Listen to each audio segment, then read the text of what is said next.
Hi everyone, welcome back to my channel. Today's video will be a little bit different because I'll be speaking both in English and in French to make the video accessible for all my viewers. If you're new here, welcome. My name is Nikez. I am a mom and teacher living in the US. But before all that, I came into the US as an international student. And today's video is very close to my heart because I'll be talking about a few things that I wish I knew before coming to the US for my studies. Whether you're planning to study abroad, just arrived, or are simply curious about life as an international student, this video is for you. So let's dive in. One of the biggest surprises for me was how different the academic system is in the US compared to back home. I'll start with the grading system. The grading system in the US can be a little confusing at first. Instead of percentages or number grades, you are going to see letter grades like A, B, C, or even F that will determine your grade point average, your GPA. That becomes really important. Now let's talk about assignments and exams. Here, they are usually spread throughout the semester. So it's important for you to stay on top of your work.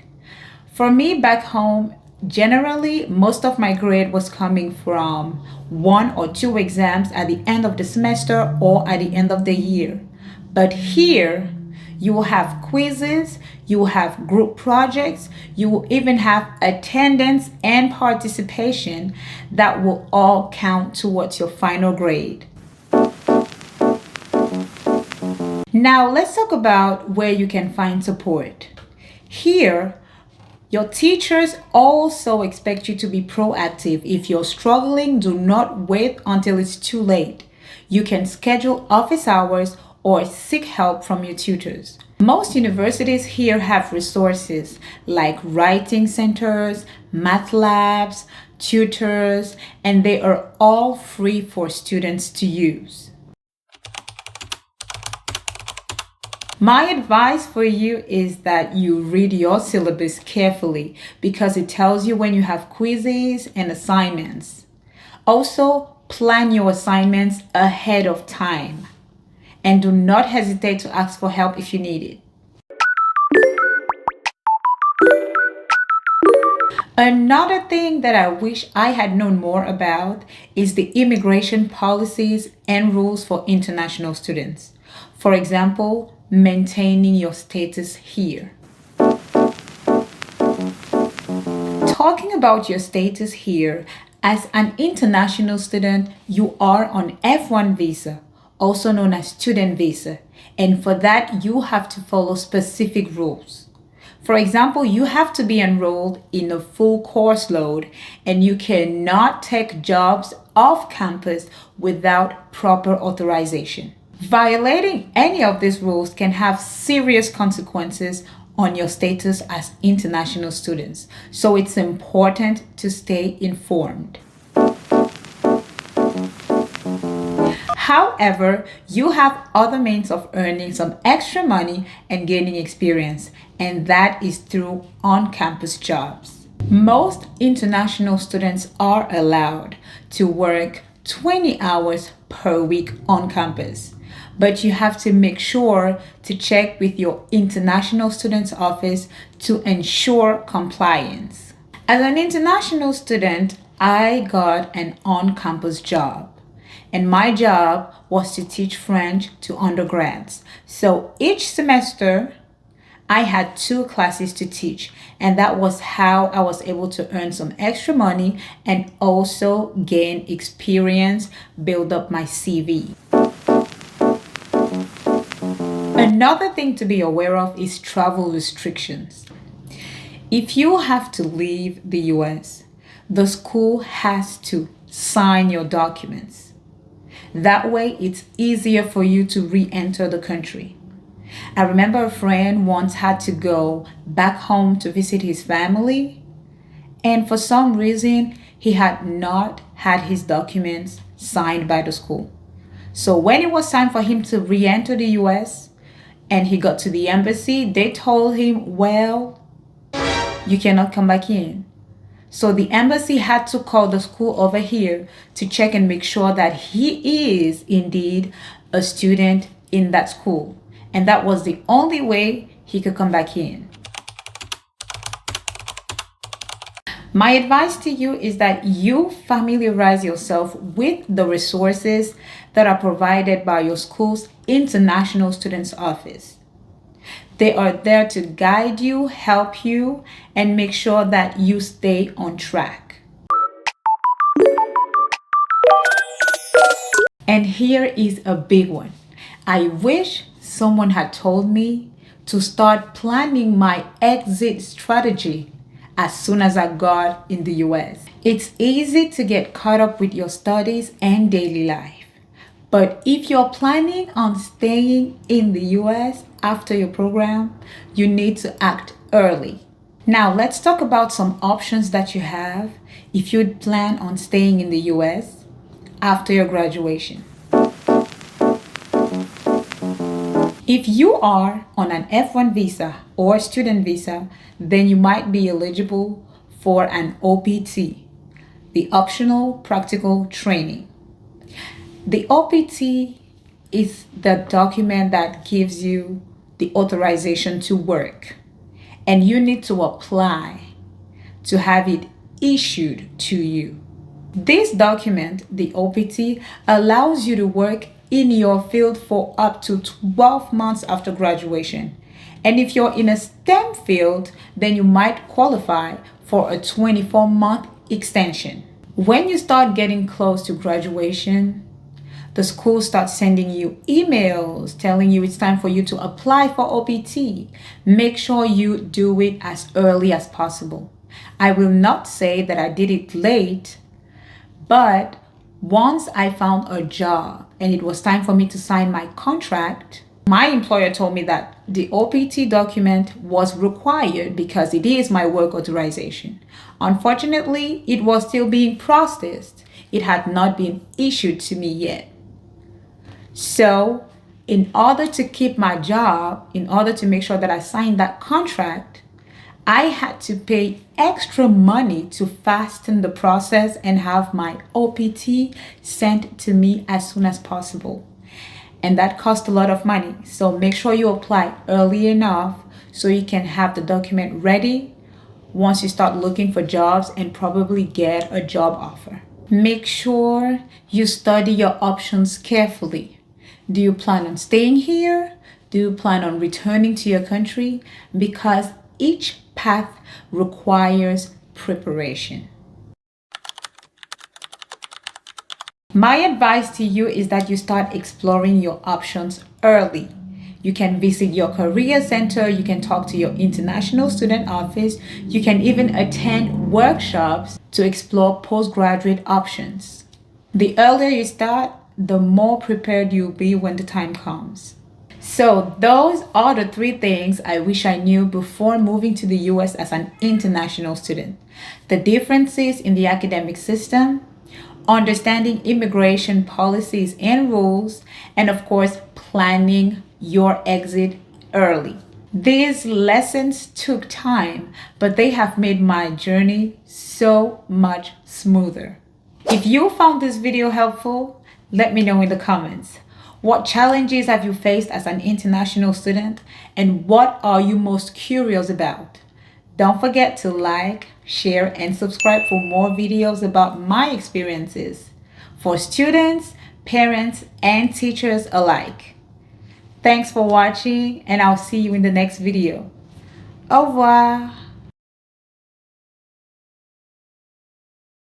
Salut, bienvenue sur ma chaîne YouTube. Je m'appelle Nicaise et aujourd'hui, je vais vous parler de 3 choses que j'aurais aimé savoir avant mon arrivée aux États-Unis en tant qu'étudiante internationale.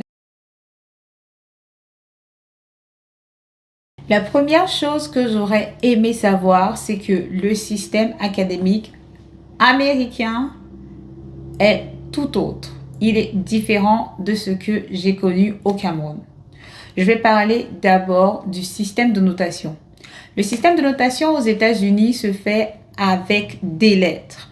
Donc, on n'aura pas des notes comme 10 sur 20, 18 sur 20 ou alors des pourcentages même. Non, ici, on aura fait à des lettres. On aura des notes telles que A, des notes comme B, C ou même F lorsqu'on échoue la matière. La deuxième différence en ce qui concerne le système américain, c'est que les devoirs ou les examens s'étendent sur toute l'année. Donc, il n'est pas question d'un examen de fin de semestre, d'un grand quiz, d'une grande composition de fin de semestre ou de fin d'année. Non. Ici, aux États-Unis, il y a beaucoup d'éléments qui rentrent en jeu. Vous aurez plusieurs activités qui vont déterminer votre note finale. Et ces activités seront étendues sur tout le semestre. Ce sera des quiz, ce sera des exposés, ce sera des travaux à faire en groupe, ce sera même la participation en classe. La présence aussi va compter. C'est tous ces éléments réunis qui vont définir votre note finale. Donc, il est très important de prendre chaque activité, chaque devoir, chaque quiz, chaque exposé, chaque projet au sérieux. Parce que toutes ces petites notes seront collectées, mises ensemble pour vous donner votre note finale. La troisième chose par rapport à l'enseignement ici aux États-Unis, c'est que les enseignants s'attendent à ce que vous leur demandez de l'aide. Si vous avez des difficultés dans une matière, avec un exercice ou quoi que ce soit, pour les enseignants, c'est tout à fait normal de recevoir un email de vous demandant à les rencontrer, discuter en personne ou en visioconférence, à vous de voir. Mais c'est normal. Vous pouvez envoyer des emails, vous pouvez même les appeler. Ici, ça se fait. Vous pouvez appeler les professeurs, vous pouvez leur écrire des emails pour leur demander de l'aide. Je suis coincée ici, je ne comprends pas tel point. Est-ce qu'on peut se rencontrer dans votre bureau? Et ils ont ici ce qu'on appelle des heures de bureau, office hours. Et ils y sont à ces heures-là. N'attendez pas la fin du semestre pour essayer de rattraper tout ça. Ce sera quasi impossible de le faire. Donc, durant le semestre, à chaque fois que vous êtes confronté à une difficulté par rapport à un concept, par rapport à quelque chose qui a été vu en classe, vous appelez le prof, vous lui envoyez un email, ils sont disponibles. Le conseil que je vous donnerai ici, c'est de consulter votre syllabus qui est en fait votre programme, qui va vous dire quand vous avez des devoirs, quand vous avez des quiz. En général, avec le syllabus, vous savez à l'avance, vous pouvez vous organiser. Vous savez à quel moment il y aura un quiz, un exposé, un projet. Vous vous préparez, vous planifiez. Et aussi, planifiez vos devoirs. Préparez-vous pour vos devoirs. Les dates sont là, elles ne changent pas. Sauf cas de force majeure. Et enfin, n'hésitez pas, surtout pas, à demander de l'aide si vous en avez besoin. Les professeurs sont là pour ça. L'université en général met à la disposition des étudiants beaucoup de ressources. Donc, profitez-en. La deuxième chose que j'aurais aimé savoir, c'est vraiment d'avoir des informations en ce qui concerne les politiques et les règles d'immigration. En ce qui concerne les politiques et les règles d'immigration, je vais parler un tout petit peu du statut des étudiants internationaux ici aux États-Unis. Comme dans tout autre pays étranger d'ailleurs, il est très important en tant qu'étudiant international de maintenir son statut. Il serait très dangereux de se retrouver hors statut. Imaginez-vous un instant dans un pays étranger sans statut. Très important de maintenir son statut et pour cela, il y a des règles à respecter. L'une des règles, par exemple, c'est que vous avez un minimum de cours à prendre. En tant qu'étudiant international, tu es là pour étudier. Donc, tu as un minimum de cours à prendre. Une autre règle qui s'applique aux étudiants internationaux, c'est qu'ils n'ont pas le droit d'avoir du boulot en dehors du campus sans autorisation. Il faut une autorisation particulière pour pouvoir travailler en dehors du campus. En général, il y a du travail sur le campus pour les étudiants internationaux. Les étudiants peuvent travailler 20 heures par semaine. C'est un moyen de se faire un peu de thunes, un peu de cash, question d'arrondir les fins de mois et aussi de gagner en expérience professionnelle. Pour moi, pendant que j'y étais encore, je travaillais sur le campus en tant que prof de français. Je donnais cours de français à des étudiants de niveau licence. Donc, chaque semestre, j'avais 2 classes et c'est ce qui me permettait de me faire un peu d'argent. Une troisième politique d'immigration que je vais mentionner ici, que je trouve très importante, c'est les restrictions en termes de voyage. En tant qu'étudiant international, tu as le droit de voyager, bien sûr. Tu peux décider d'aller en voyage peut-être dans ton pays pour rendre visite à la famille ou alors juste un voyage comme ça pour des vacances. Dans ce cas, il faudrait te rassurer que tes documents, que ton visa sont en ordre. Parce que si ce n'est pas le cas, une fois que tu te retrouves hors du territoire américain, il sera très difficile pour toi de revenir. Je me souviens, un ami à moi, lors des congés d'été, avait décidé de rendre visite à sa famille dans son pays d'origine et pour une certaine raison, avait oublié de faire signer ses papiers par l'école.